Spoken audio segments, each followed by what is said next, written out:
रात के 8 बज रहे थे। रमा जी बार बार दरवाजे की तरफ निहारे जा रही थी और अब कब 8 से 9 और 9 से 10 बज गए पता ही नहीं चला। एक एक मिनट रमा जी के लिए भारी हो रहा था।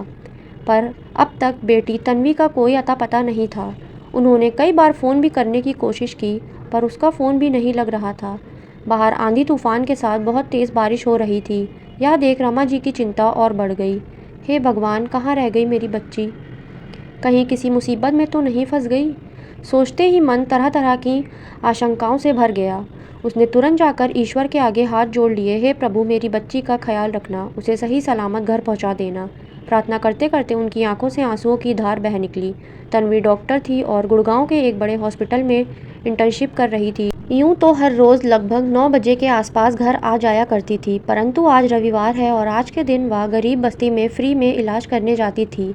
वह अपना काम निपटाकर 8 बजे तक घर आ जाती थी, पर आज पता नहीं अब तक क्यों नहीं आई। अगर कभी देर हो जाती थी तो फ़ोन कर देती थी कि आने में समय लगेगा, पर आज तो ना उसने कुछ कहा और ना ही कोई फ़ोन आया। रमा जी पूजा रूम से निकलकर एक बार फिर खिड़की से बाहर झाँकने लगी, परंतु बाहर तेज़ बारिश की वजह से कुछ भी साफ साफ दिखाई नहीं दे रहा था। रमा जी की घबराहट बढ़ती जा रही थी। उन्होंने एक बार फिर से तन्वी को फ़ोन लगाया और इस बार भी फ़ोन नहीं लगा। तब उन्होंने खुद को तसल्ली दी, आज बहुत तेज़ बारिश हो रही है, हो सकता है इसी वजह से कहीं अटक गई होगी। फिर भी इतना समय कहाँ लग गया, सोचकर उनकी धड़कनें तेज़ हो गईं। बुरे ख्याल मन से जा ही नहीं रहे थे। वह ध्यान भटकाने के लिए कमरे में ही इधर से उधर कमरे को नापने लगी। तभी दरवाजे पर खटखट की आवाज़ सुनाई दी। दरवाज़ा खोला तो सामने तन्वी थी। माँ कुछ बोलती उससे पहले ही तन्वी ने तुरंत उन्हें गले से लगा लिया। माँ की बढ़ी हुई धड़कनें, उनकी घबराहट देखकर तन्वी को समझते देर नहीं लगी। तन्वी ने माँ से अलग होते हुए कहा, आप क्यों इतना घबरा रही हैं? मैं ठीक हूँ। बोलते हुए तन्वी अंदर आई और सोफे पर अपना बैग रख दिया। कहाँ रह गई थी अब तक? इतनी देर क्यों हुई? रमा जी ने ज़रा गुस्से से पूछा। तन्वी अभी कुछ बोलती उससे पहले ही रमा जी ने एक बार फिर कहा, देखो मैं फिर कहती हूँ, अब रविवार को काम करना बंद कर दो, घर पर ही रहो मेरे साथ, मेरे लिए भी थोड़ा समय निकालो, मैं भी अकेले परेशान हो जाती हूँ। माँ आप इतना क्यों नाराज़ हो रही हैं? आज देर हो गई पर किस लिए हुई ये भी तो सुनो। और मैं यह काम क्यों छोड़ दूँ? आप जानती हैं ना, मुझे अच्छा लगता है बस्ती में जाना, उन्हें देखना, इससे मुझे कितना सुकून मिलता है, खुशी मिलती है। हाँ जानती हूँ, पर अब कोई ज़रूरत नहीं है। मैं तो कहती हूँ छोड़ दो, लोगों की सेवा करना और या पुण्य कमाना, कुछ नहीं होता इन सब से। बाहर लोगों की सेवा करो और घर में माँ अकेली पड़ी हैं, यह तुम्हें अच्छा लगता है? मम्मी बस ना, क्यों इतना नाराज़ हो रही हो? अब आगे से ऐसा नहीं होगा और आज भी देर नहीं होती। अगर मैं ऐसे कैसे यकीन करूँ कि आगे से देर नहीं होगी? क्यों यकीन करूँ तुम पर माँ? जब आप मेरी बात सुनेंगी तो आपको तुरंत यकीन हो जाएगा, फिर मुझे कुछ कहने की ज़रूरत नहीं होगी और आप खुद बोलेंगी, बेटा तू बहुत अच्छा काम कर रही है, और मुझे घर पर बैठने के लिए बिल्कुल नहीं कहेगी। सुनकर रमा जी चुप रह गई। मैं फ़्रेश होकर आती हूँ फिर बताती हूँ, बोलकर तन्वी फ़्रेश होने चली गई। रमा जी को भी बेटी का पूरा भरोसा था तो वह अब सामान्य रही। तन्वी खाना लगाते हुए, पता है आज शाम को जैसे ही बादल गिरने लगे मैं तुरंत वहाँ से निकल गई। अभी कुछ ही देर हुई निकली थी कि तेज़ बारिश होने लगी। खाली सड़क पर मैं कार तेज़ी से भगा रही थी, तभी अचानक सामने एक बूढ़ी औरत मेरे कार के सामने आ गई। पहले तो मुझे ऐसा लगा कि वह कार के नीचे आ गई, फिर जब मैंने बाहर आकर देखा तो वह नीचे गिरी थी और बेहोश हो चुकी थी। मैंने उन्हें मोबाइल की लाइट में देखा, उन्हें कहीं चोट तो नहीं आई थी, पर शायद डर के मारे वह बेहोश हो चुकी थी। कुछ देर तक जब उन्हें होश नहीं आया तो मैंने तुरंत उसे कार में बिठाया और पास के हॉस्पिटल ले गई। तो क्या हुआ, होश आया उन्हें? हाँ माँ, उन्हें होश तो आया, पर वो अभी भी कुछ बताने की स्थिति में नहीं है। जब चोट नहीं लगी तो फिर अचानक ऐसी हालत कैसे हो गई माँ? क्योंकि वह बहुत बुजुर्ग और कमज़ोर हैं, और सबसे बड़ी बात कि उन्होंने पिछले कई दिनों से कुछ नहीं खाया है। मैंने ही उनका इलाज किया, उनके पेट में अत्र का एक दाना तक नहीं था। यह तुम क्या बोल रही हो बेटी? माँ ने खाना परोसते हुए पूछा। जो देखा वही बोल रही हूँ माँ, और सच बोल रही हूँ। अब कल जाकर देखती हूँ उनकी तबीयत कैसी है। अगर सुधार नहीं हुआ तो उन्हें लेकर अपने हॉस्पिटल में एडमिट कर दूँगी। ठीक है बेटी, और हाँ उनसे पूछ लेना कौन है, कहाँ रहती हैं, फिर उन्हें सही सलामत घर भी छोड़ देना। ठीक है माँ, उन्हें सही सलामत उनके घर पहुँचा दूँगी। तन्वी ने एक खाने का कोर अपने मुंह में लेते हुए कहा। एक पल के लिए चुप्पी छा गई। दोनों माँ बेटी चुपचाप खाना खाने लगी। खाते खाते रमा जी कुछ सोच रही थी। क्या हुआ माँ, आप कहाँ गुम हो गई? सोच रही हूँ आखिर कौन होगी वह महिला जो इतनी बारिश में सड़क पर घूम रही थी, और सबसे बड़ी बात ये कि कई दिनों से उनके पेट में अत्त का एक दाना नहीं था। कौन है वो, कहाँ से आई होगी? तू डॉक्टर है या माइंड रीडर? यूँ तो मैं सिर्फ एक डॉक्टर हूँ, लेकिन आपके केस में मैं दोनों हूँ। हर चीज़ आप बहुत ज़्यादा सोचने लगती हो, इसलिए आपको कुछ बताने का मन नहीं करता। अब कल उन्हें होश आ जाएगा तो पूछ लूँगी, और जहाँ उनका ठिकाना होगा वहाँ पहुँचा भी दूँगी। अब शांत रहिए। माँ फिर कुछ बोलने लगी, तब तन्वी ने चुप करा दिया। बस माँ, अब टॉपिक चेंज करते हैं। अभी अभी आपने कहा कि हम दोनों को साथ में थोड़ा समय बिताना चाहिए, और अभी आप एक ही बात को पकड़ कर बैठी हैं। इतनी रात गए आई हूँ, आपने एक बार भी मेरे या मेरे काम के बारे में नहीं पूछा। कैसा रहा मेरा दिन, कैसे थे आज के पेशेंट, अरे मेरी बच्ची। वह सब तो मैं तुमसे रोज़ बातें करती हूँ, और या तो रोज़ की टॉपिक, लेकिन आज तुमने जो कुछ कहा वह अलग और सोचने वाली बात है। बस इसलिए सोचने लगी। ठीक है, अब आप ज़्यादा मत सोचो, बारिश बहुत हो रही है, आपको सर्दी ज़ुकाम बहुत जल्दी लगती है। तो मैं हल्दी वाला दूध बनाती हूँ, हम दोनों साथ में पियेंगे। बेटी, तू जानती है ना मुझे हल्दी वाला दूध पसंद नहीं, तो तू पी लेना, मैं सादा दूध पी लेती हूँ। माँ, आपने जितनी देर में यह सब कहा उतनी देर के लिए मैं बहरी हो गई थी, तो मैंने कुछ नहीं सुना। हाँ, इससे पहले मैंने क्या कहा वह मुझे बराबर याद है। तो मैंने जो कहा आप करेंगी। तू मेरी बेटी है, तुम्हें मेरी बातें माननी चाहिए, पर हर वक्त अपना रूल चलाती है मेरे ऊपर, और मुझे तुम्हारी बात माननी ही पड़ती है, क्योंकि और कोई ऑप्शन नहीं है माँ, तो माननी पड़ेगी। दोनों माँ बेटी बहस कर रही थी कि तभी तन्वी का फ़ोन बजा। लो बात करो, आ गया आपकी लाडली बेटी का फ़ोन। अब मुझसे ज़्यादा अपनी बड़ी बेटी से नसीहतें सुनो। अरे पहले ही तू बड़बड़ करने लगी, फ़ोन तो उठा। हाँ बोलो। अरे मैं क्या बोल रही हूँ बहन सोनिया, अभी अपनी बात पूरी करती उससे पहले ही तन्वी ने कहा, यही कि बारिश बहुत हो रही है, माँ को जल्दी सर्दी लगती है, उनका ख्याल रखना, हल्दी दूध देती रहना, दवाई समय पर देना, वरना अपने मन से कभी लेंगी नहीं। यही बोलने वाली थी ना आप? बहन हंसने लगी। अरे मैं तो भूल ही जाती कि मेरी बहन डॉक्टर है, उसे कुछ भी बताने की ज़रूरत नहीं। दी, मैं तो सोच रही हूँ कुछ मेडिसिन आपके लिए भी लिख दूँ। कौन सी मेडिसिन और किस लिए बहन? मैं तो पूरी तरह ठीक हूँ। अरे दी, याददाश्त बढ़ाने वाली, दिन पर दिन आपकी याददाश्त कमज़ोर होती जा रही है ना, इसके लिए। अच्छा, तो तुम मुझे भुलक्कड़ बोल रही हो? शुक्र है बहन कि तू सामने नहीं, नहीं तो अच्छी खासी पिट जाती, वैसे ही जैसे बचपन में पीट देती थी, उससे भी खतरनाक। चलो चुप रहो, अब मैं वह छोटी बच्ची नहीं रही कि आपसे पिट जाऊं, बोलकर दोनों बहनें हंसने लगीं। अच्छा लो माँ से बात करो। हाँ बोलो बेटा, रमा जी ने कहा। माँ अपना ख्याल रखिएगा। अरे मैं ठीक हूँ बेटा, और तेरी बहन जो है मुझे कुछ होने नहीं देगी। तू बता कैसी है, घर में सब कैसे हैं, बच्चे, दामाद जी? हाँ माँ, सब ठीक हैं, और आपको भी ठीक रहना ही होगा, आपके अलावा और हम बहनों का इस दुनिया में है ही कौन। अरे मुझे कुछ नहीं होगा, ठीक है, अभी देर रात हो गई है, फ़ोन रखो, तन्वी को कल सुबह हॉस्पिटल भी जाना है। हाँ माँ, बोलकर दोनों ने फ़ोन रख दिया। इधर तन्वी तब तक 2 ग्लास हल्दी वाला दूध बनाकर ले आई, एक खुद लिया और एक माँ की तरफ बढ़ा दिया। दोनों ने दूध पीते हुए 5-10 मिनट टीवी देखा, फिर अपने कमरे में सोने चली गई। सोते सोते रमा जी ने एक बार फिर कहा, बेटी कल जैसे ही बूढ़ी अम्मा को होश आए तो उनका नाम पता पूछना। मैं तो कहती हूँ कल मैं भी तुम्हारे साथ चलती हूँ, देख लूँगी उन्हें। माँ, मुझे लगता है आपको बताकर मैंने गलती कर दी, मुझे समझ में नहीं आता आप इतना इमोशनल क्यों हो रही हो। अरे मैंने कहा ना, जैसे उनको होश आएगा मैं उनसे पूछ कर वहाँ उनको सही सलामत छोड़ दूँगी। आपको मुझ पर यकीन नहीं हो रहा क्या? माँ ने कुछ जवाब नहीं दिया। माँ, अगर ऐसा रहता तो मैं उन्हें हॉस्पिटल लेकर जाती ही नहीं। अब चुपचाप सो जाओ, पूरी दुनिया के बारे में सोचने के लिए यही बैठी हैं। अब की बार तन्वी ने थोड़े गुस्से से कहा, तो रमा जी कंबल ओढ़कर चुपचाप सो गई। बाहर अभी भी खूब तेज बारिश हो रही थी। तन्वी अपने फ़ोन में व्यस्त हो गई। इधर रमा जी कंबल के नीचे सोने की कोशिश तो कर रही थी, पर दिमाग में वह बूढ़ी अम्मा ही घूम रही थी, और सबसे बड़ी बात कि उनके दिमाग में बार बार एक ही बात आ रही थी कि पिछले कई दिनों से उनके पेट में अत्र का एक दाना भी नहीं था। यह बात उन्हें बार बार कचोट रही थी। हे भगवान, वो जो भी हैं उनसे, अपने परिवार से, अपनों से मिला देना। रमा जी ने मन ही मन भगवान से प्रार्थना करते हुए नींद के आगोश में समा गई। अगली सुबह तन्वी ज़रा जल्दी उठकर तैयार हो गई। वह घर से अस्पताल के लिए निकलने लगी कि एक बार फिर रमा जी बोलने को हुई, परंतु उससे पहले ही तन्वी ने कहा, माँ मुझे सब याद है, और हाँ, पहले मैं उन अम्मा से मिलने हॉस्पिटल जाऊँगी, उसके बाद ही काम कर पाऊँगी। बेटा मैं भी चलूँ तुम्हारे साथ? नहीं माँ, हॉस्पिटल क्यों जाओगी, ज़रूरत क्या है आपको? आपकी भी तबीयत आजकल ठीक नहीं रहती है। अगर आपको उनसे मिलना ही है तो एक बार वह ठीक होकर घर चली जाती हैं, फिर मैं आपको उनके घर ले जाकर मिलवा दूंगी। बस अब खुश? हाँ, यही ठीक रहेगा, मैं उनके घर जाकर ही मिल लूँगी, माँ ने अब थोड़ा मुस्कुराते हुए कहा। कुछ देर बाद तन्वी घर से निकल गई और कार में बैठकर हॉस्पिटल के लिए विदा हो गई। लेकिन अभी भी वह वृद्ध महिला अच्छी तरह से बोल नहीं पा रही थी। अम्मा, अब कैसा लग रहा है? अम्मा ने हाथ से इशारा किया कि अब अच्छा लग रहा है, ठीक हूँ। तब उन्हें उठाकर बिठाते हुए हल्का नाश्ता और जूस दिया। माफ़ कीजिए अम्मा, कल रात आप मेरी कार के सामने गिर गई थी। इतनी तेज़ बारिश हो रही थी कि मैं आपको देख नहीं सकी। पर इतनी तेज़ बारिश में आप सड़क पर अकेली कहाँ भागी जा रही थी? अम्मा ने कुछ जवाब नहीं दिया। आपको पता है, कल रात मैं ही आपको यहाँ लेकर आई। मुझे लगता है आप काफ़ी हद तक ठीक हो गई हैं और घर जा सकती हैं। तो बताइए, आपका घर कहाँ है? मैं छोड़ देती हूँ। और हाँ, कुछ दवाइयाँ मैं दे रही हूँ, आप लेते रहिएगा। कमज़ोरी दूर हो जाएगी, आप ठीक हो जाएंगी। तन्वी ने कहा तो अम्मा की आंखों में आंसू आने लगे, जिसे उन्होंने बहने से पहले रोक लिया। अम्मा, अब आप ठीक हो गई हैं, आपको कहीं चोट नहीं आई है। मुझे लगता है कमज़ोरी और डर की वजह से आप बेहोश हो गई थी।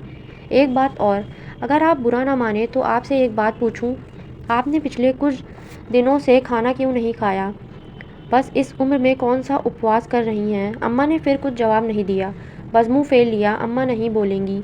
इन्हें लगता है मैं उनका उपवास तोड़वा ना दूं।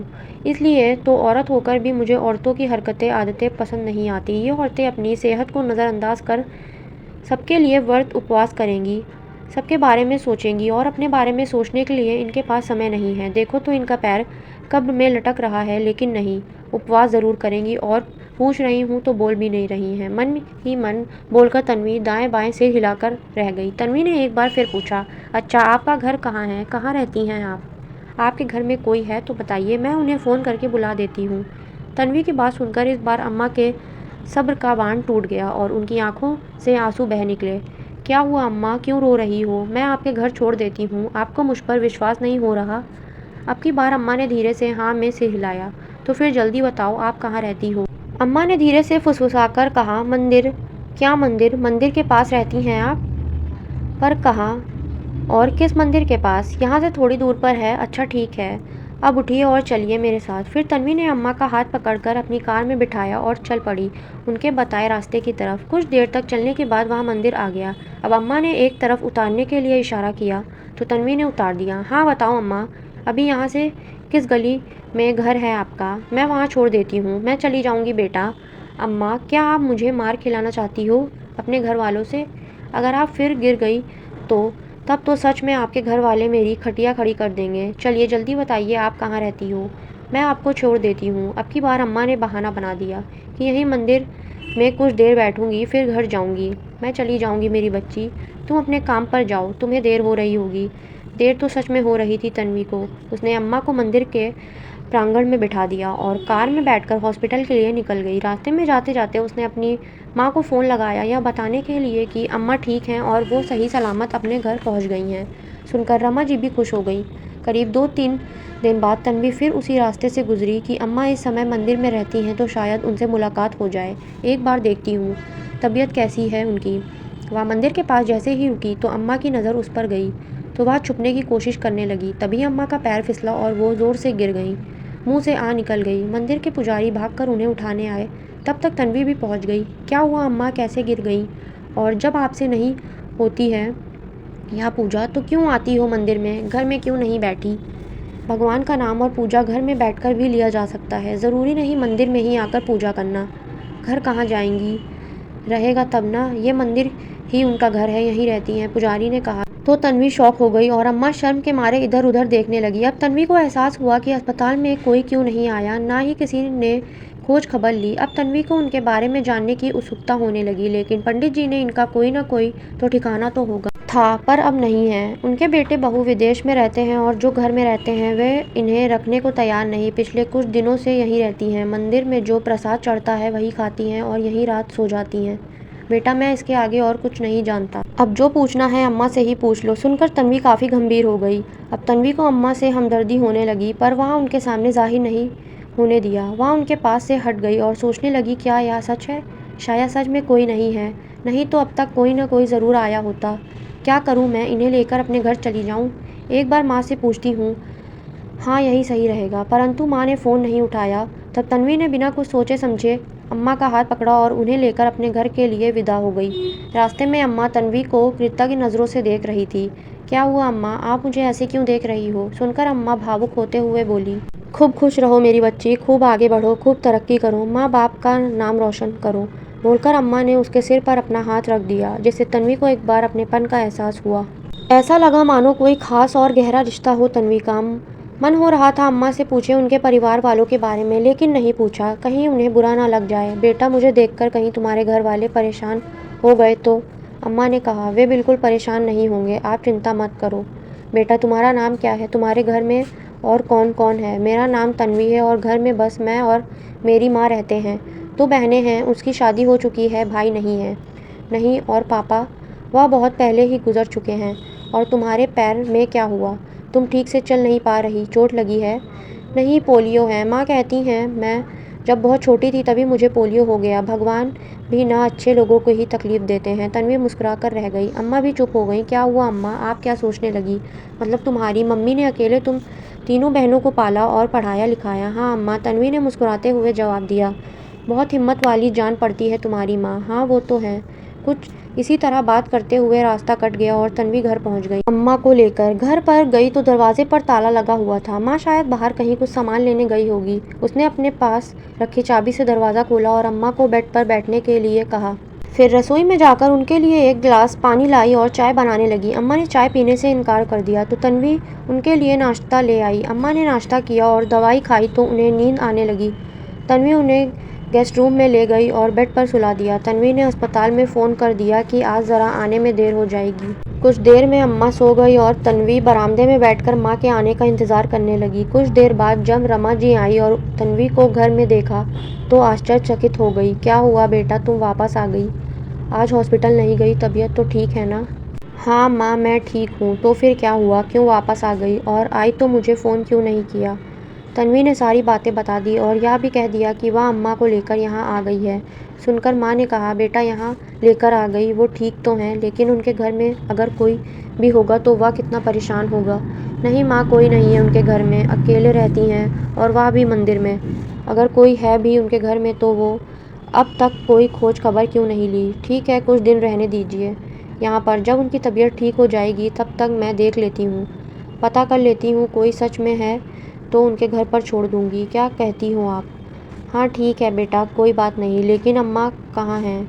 वह अभी आराम कर रही हैं। पता है रास्ते भर बहुत प्यार से बात करती आई हैं। मुझे तो ऐसा लग रहा था जैसे मेरा उनके साथ कोई पुराना रिश्ता हो। तुम्हें सबके साथ रिश्ता महसूस होने लगता है क्योंकि तुम अच्छी हो इसलिए, वरना आजकल का समय नहीं है बेटा, लोग अपनों से रिश्ता नहीं रखते और अनजान से तो बहुत दूर की बात है। हाँ आपका कहना सही है माँ, मैं अभी चलती हूँ। वहाँ उठेंगी तो आप बातचीत कर लेना और कह देना कि मैं शाम को आऊँगी। ठीक है बेटा, तू जा, मैं देख लेती हूँ। तन्वी जब चली गई तो रमा जी ने दरवाज़ा खोलकर धीरे से उन बूढ़ी अम्मा को देखा। वह कंबल ओढ़कर सो रही थी तो उन्होंने जगाना ठीक नहीं समझा और दरवाज़ा बंद कर बाहर आ गई। कुछ देर तक इंतज़ार करने के बाद मन में एक काम करती हूँ, उनके लिए कुछ हल्का फुल्का खाना बना देती हूँ, मैं भी खा लूँगी और इन्हें भी दे दूँगी। फिर वो रसोई में गई और झटपट खाना बनाने लगी। कुछ देर में खाना बन गया लेकिन अम्मा अब तक नहीं उठी तो रमा जी ने सोचा जाकर उन्हें उठा देती हूँ, हो सकता है अनजान जगह पर कमरे से बाहर ना निकलें, उठेंगी खाना खाएंगी फिर उन्हें अच्छा लगेगा, हमारी बातचीत भी हो जाए। मन में सोचते हुए वह दरवाज़ा खोलकर अंदर गई और धीरे से कंबल हटाकर कहा, अम्मा उठ जाइए, खाना खा लीजिए। अम्मा कुछ जवाब देती उससे पहले ही रमा जी ने फिर कहा, अम्मा उठिए, मैं तन्वी की माँ हूँ, आप ठीक हैं, उठिए खाना खा लीजिए। यह बोलकर रमा जी ने कंबल हटा दिया। फिर उनकी बाह पकड़ जैसे ही उन्हें उठाकर बिठाया कि अम्मा का चेहरा देखते ही उनके पैरों तले ज़मीन खिसक गई। मुंह खुला का खुला रह गया, आंखें फटी रह गई। कुछ यही हाल बूढ़ी अम्मा का भी था। अम्मा कुछ बोलने को हुई लेकिन आवाज़ मुंह में रह गई और बोल नहीं सकी। इधर रमा जी के आंखों से झरझर आंसू बहने लगे। माँ जी आप इस हालत में कैसे? क्या हुआ? घर में बाकी सब कैसे हैं? कहाँ हैं?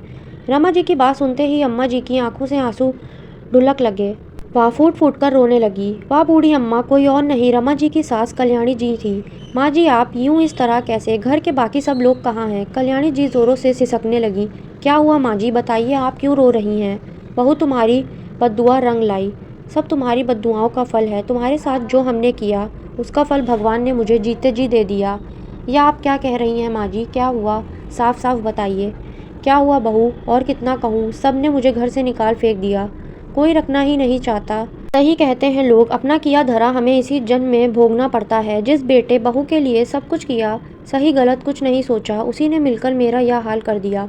बोलते बोलते अम्मा की आंखों से आंसू बहने लगे।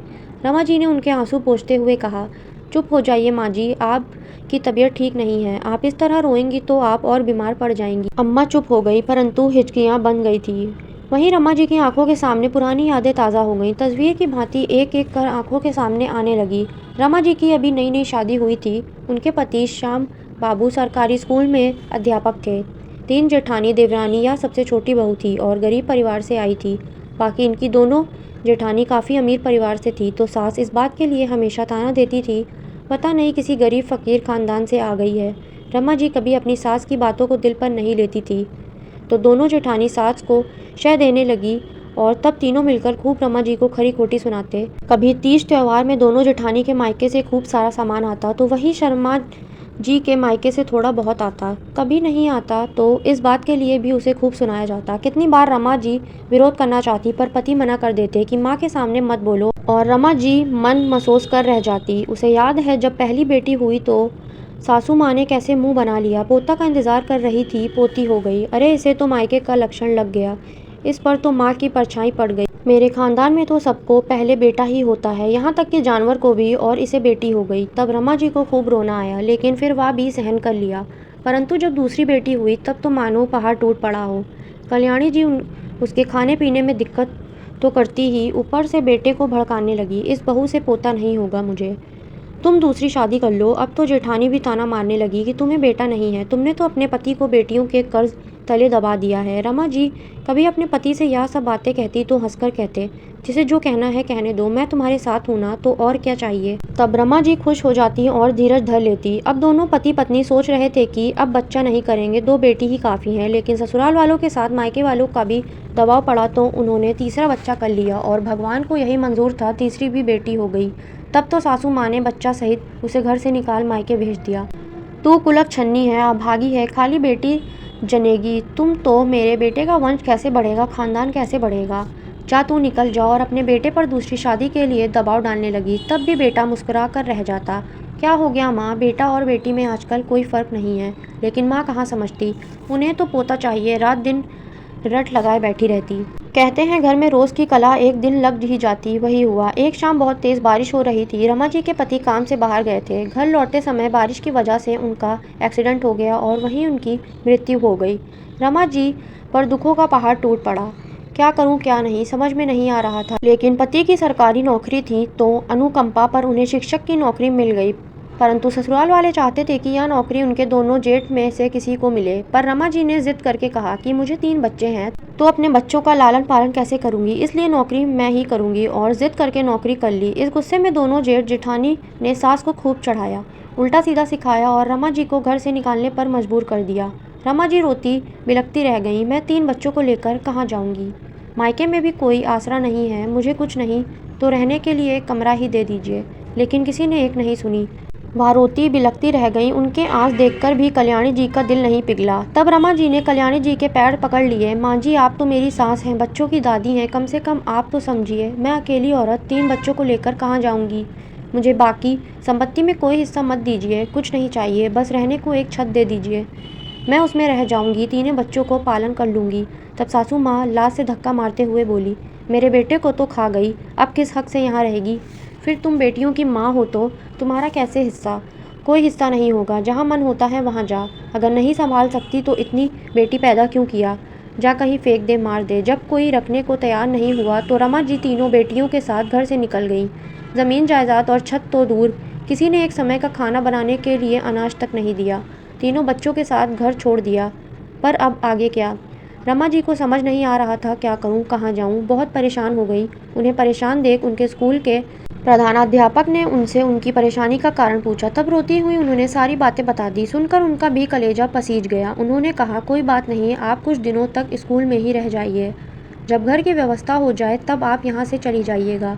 तब रमा जी तीनों बेटियों को लेकर उसी स्कूल में रहने लगी जिसमें वह पढ़ाती थी। इसी बीच छोटी बेटी की तबीयत खराब हो गई और जब डॉक्टर के पास ले गए तो पता चला उसके पैर में पोलियो हो गया है। काफ़ी इलाज कराया, आराम तो हुआ, लेकिन पूरी तरह ठीक नहीं हुआ, जिस वजह से वह ठीक से चल नहीं पाती है। स्कूल में वह अच्छे से रहने लगी, लेकिन यहाँ बात बाकी लोगों को और शिक्षकों को पसंद नहीं आई। वह रमा जी और प्रधानाध्यापक को लेकर खिल्ली उड़ाने लगे, मजाक बनाने लगे। उस दिन समझ में आया, सिर्फ औरत ही औरत की दुश्मन नहीं होती, मर्द भी बड़े दुश्मन होते हैं। अपने चरित्र पर उंगली उठते देखा, उन्होंने एक छोटी सी कोठरी किराए पर ली और उसमें रहने लगी। फिर धीरे धीरे उन्होंने घर का सामान जुटाया और ज़मीन लेकर घर बनाया।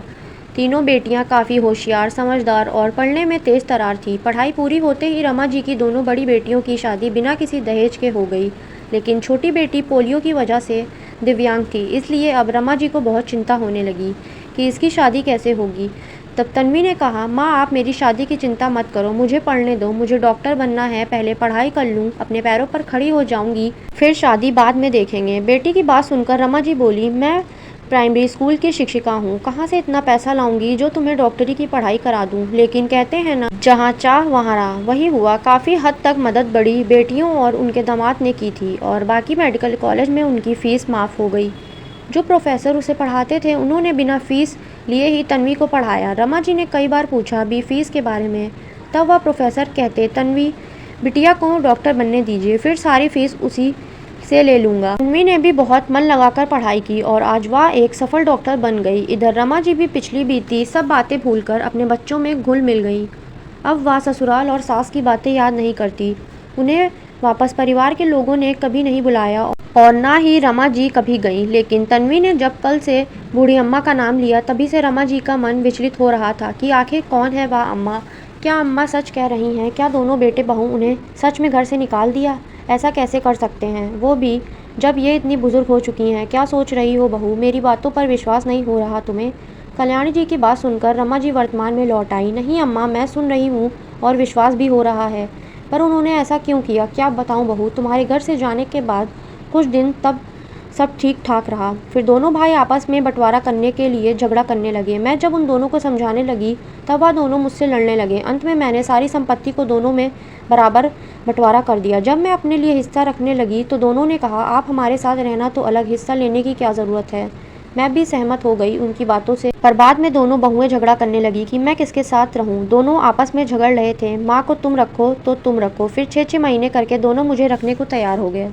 मैं जिसके साथ रहती वो बहू मुझसे नौकरों की तरह व्यवहार करती, घर का सारा काम करवाती और खाना माफ़ कर देती। वह भी समय से नहीं, जब तक शरीर में ताकत थी तब तक सारा काम करती रही, पर जब समय से खाना ना मिले तो आखिर शरीर कब तक चलेगा, कब तक साथ दे सकता है। तो मैं भी दिन पर दिन कमज़ोर और बीमार होती चली गई। फिर तो दोनों बेटा बहू में से कोई भी मुझे मुड़कर देखना नहीं चाहता था। खाना पीना और इलाज तो बहुत दूर की बात है। मुझे इस तरह देखकर जब कभी उन दोनों के बच्चे बोलते कि माँ दी को खाना दे दो, तब दोनों बहुएं टुनक कर बोलती, पता नहीं बूढ़ी कब मरेगी। इतना ही नहीं, वह रोज़ मुझे कोसने लगी, घर से निकल जाने को और कहीं भी डूब मरने को कहने लगी। मुझे देखते ही तो उनके माथे में टिड्डोड़ियाँ पड़ जाती थी। यह सब सुनकर जब नहीं बर्दाश्त हुआ तब मैं घर से निकलकर मंदिर में रहने लगी। किसी ने एक बार भी नहीं बुलाया, लेकिन हाँ, बहू को यह याद रहा कि मेरे हाथ में 4 सोने की चूड़ियाँ हैं। बस वहीं चूड़ियों के लिए उसने मुझे फिर से घर बुलाया और बोलकर कल्याणी जी फूट फूट कर रोने लगी। रमा जी ने उन्हें पकड़ लिया और आंसू पोंछने लगी। अम्मा आप क्यों रो रही हैं? और उस रात आप कहाँ जा रही थी? कल्याणी जी चुप हो गई। बताइए ना अम्मा, आप कहाँ जा रही थी उस रात इतनी तेज़ बारिश में?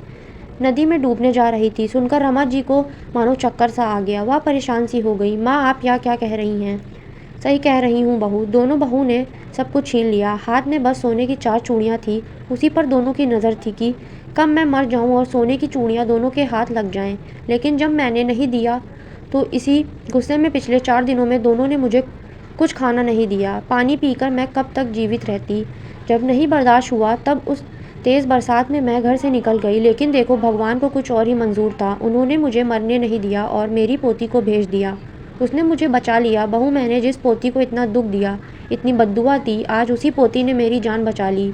जिसके लिए इतना पाप किया, इतना सब कुछ किया, उसने तो पलट कर देखा तक नहीं कि मैं मर गई या जिंदा हूँ। बहू तुम मुझे मत रखना, मुझे जाने दे। मैं अब ठीक हूँ, मैं कहीं काम करके अपना पेट पाल लूँगी, लेकिन मैं तेरे साथ नहीं रहूँगी। क्यों माँ, आप ऐसा क्यों बोल रही हैं?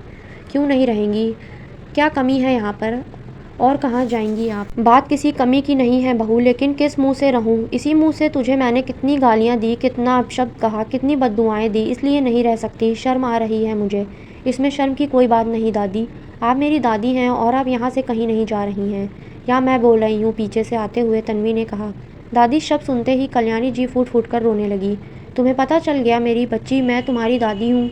हाँ दादी, मैंने सब बात सुन ली है, और हाँ, पहले जो कुछ भी हुआ मैंने नहीं देखा, लेकिन आज जो सामने मेरी दादी बैठी हैं वह बहुत अच्छी हैं और मुझे दादी की ज़रूरत है। मैं वर्षों से माँ के साथ रह रहकर बोर हो गई हूँ। मैंने कितनी बार माँ से पूछा मेरे दादा दादी कहाँ हैं, लेकिन माँ ने कभी कुछ बताया ही नहीं। अब जब आप यहाँ आ गई हैं तो यहाँ से कहीं नहीं जाएंगी। मैं नहीं जाने दूंगी आपको, आप हमारे साथ यहीं रहेंगी, समझी? अगर नहीं समझेंगी, ज़िद करेंगी तो आप जानती हैं ना, मैं डॉक्टर हूँ, मोटे मोटे इंजेक्शन लगा दूंगी।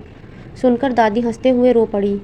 पोती तन्वी की बात सुनकर कल्याणी जी रोते रोते हंस पड़ी और तन्वी को गले से लगाते हुए बोली, अरे मेरी बच्ची, माफ़ कर दे अपनी दादी को। मैं तो यहाँ तुम लोग के साथ रहने के लायक नहीं हूँ, लेकिन तू बोल रही है तो मैं रहूँगी। लेकिन अब मेरे पास तुम दोनों को देने के लिए कुछ नहीं है, पर हाँ, यह सोने की 4 चूड़ियाँ तुम रख लो बेटा, और जितना आशीर्वाद होगा मैं सब तेरे लिए करूँगी। दादी एक बात कहूँ, आपकी दी हुई एक भी बद्दुआ हमें नहीं लगी, बात तो दुआ में बदल गई। देखो तो मैं कितनी खुश हूँ, और पता है आपको मैं कितनी बड़ी डॉक्टर हो गई हूँ।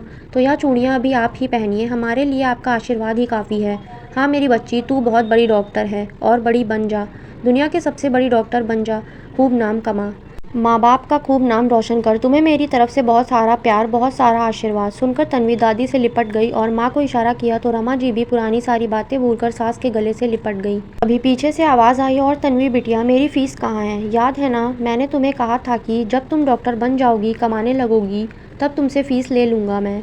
तो याद भी है कि भूल गई? सब ने पीछे मुड़कर देखा तो वही प्रोफेसर साहब थे जिन्होंने तन्वी को बिना फीस लिए पढ़ाया था। रमा जी और तन्वी उठकर खड़ी हो गई और बड़े प्यार से उनका स्वागत किया। सर आप यहाँ आइए, बैठिए ना। मैं बैठूंगा ज़रूर, पर मुझे मेरी फ़ीस पहले दोगे कि नहीं, या जवाब दो। जी सर, आपका जो फ़ीस बनती है वह मैं सब देने के लिए तैयार हूँ। बताइए क्या फ़ीस है आपकी? रमा जी ने कहा, पक्का रमा जी, आपकी दया से बिटिया डॉक्टर बन गई है, अच्छा कमा रही है, क्यों नहीं देगी फ़ीस? बताइए तो आपकी फ़ीस क्या है? मेरी फ़ीस यह है कि मैं चाहता हूँ तन्वी बिटिया मेरे घर की बहू बन जाए। मेरा एक बेटा डॉक्टर है, मैं उसके लिए आपसे तन्वी का हाथ मांगने आया हूँ।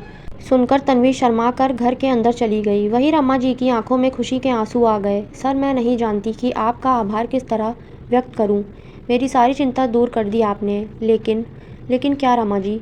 मेरी बेटी दिव्यांग है, क्या आपका बेटा? रमा जी अभी अपनी बात पूरी करती उससे पहले ही प्रोफेसर साहब ने कहा, आप कैसी बातें कर रही हैं? मुझे और मेरे बेटे दोनों को तन्वी बहुत पसंद है और हमें तन्वी बिटिया की दिव्यांग होने से कोई आपत्ति नहीं है।